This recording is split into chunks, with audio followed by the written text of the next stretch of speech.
I wonder if it's any heavier with that #1 plate. Wonder if he may have walked up to the wrong bike when he's going back through the pits. Looking for his number, huh? Yeah, #1 now. Look at number 6. He's closed the gap just a little bit now. That'll give him some inspiration, and it'll put the pressure back on Carmichael to think, I tried to put him away here, break his spirit in these last few laps, and he's still there. That's the thing that Carmichael, I've talked to him, that worries him a little bit. He's going, I know that guy will never give up. Well, Carmichael would never use an excuse, but he got banged pretty good yesterday in practice. He chased it very, very hard, got pretty shook up.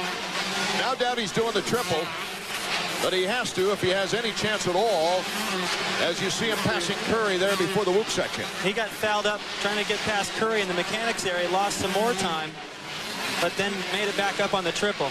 He's got to close that gap back up to Carmichael. As they go through the lappers, the lead fluctuates a little bit, and if he can keep closing that gap back up, and that's going to let Carmichael know it's not over.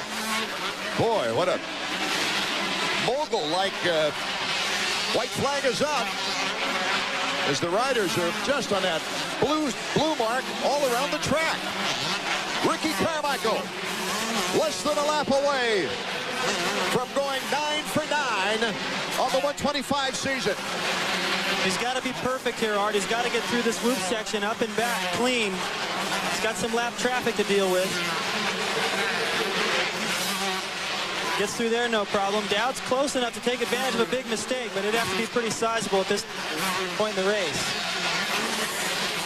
The first rider to sweep a regular season, but he's also ready to become the first rider to go through an entire 125 season victorious.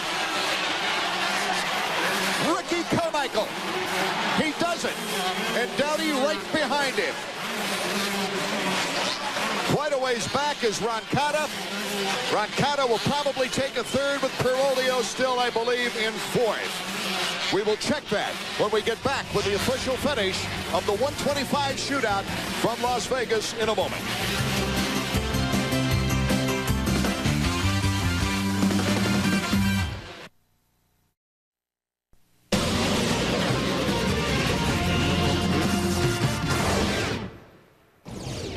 The 1998 125 shootout is now history, and it's young 18-year-old Ricky Carmichael who takes the victory. His first shootout victory after giving way to Kevin Windham, and this is a touching scene, David Bailey.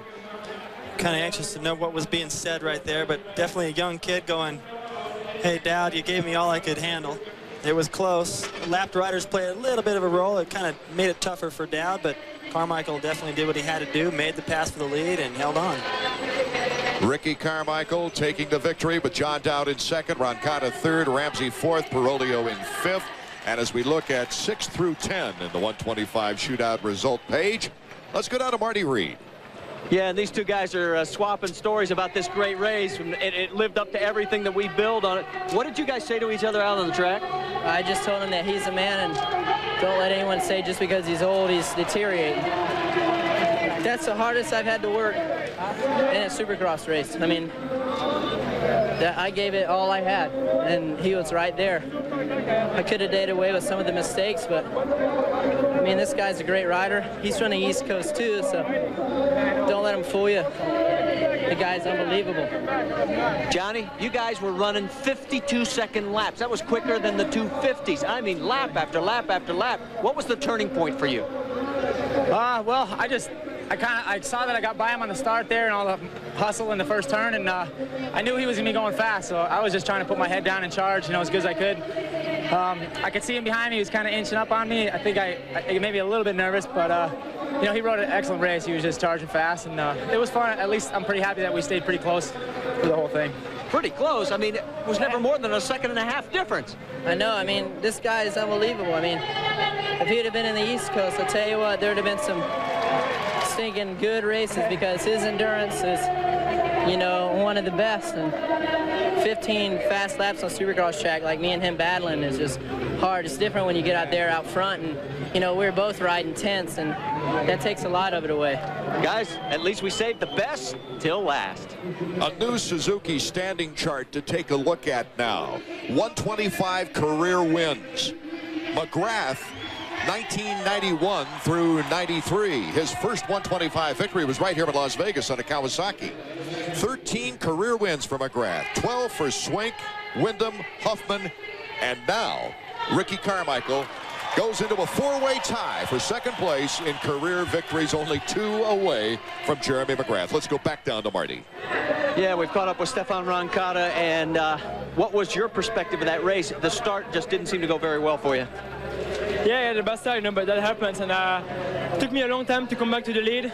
I had a hard time to pass those guys, and by that time, those guys were gone. So, I mean, I was looking at them, but I couldn't catch them, and they were too far away. So, I guess I rode pretty good. I was as fast as them. I just did my race. And it's too bad I didn't have a good start, so I think I could have a fight for the win. Congratulations on a great season, and now we head outdoors, guys. Yeah. Celebration begins here.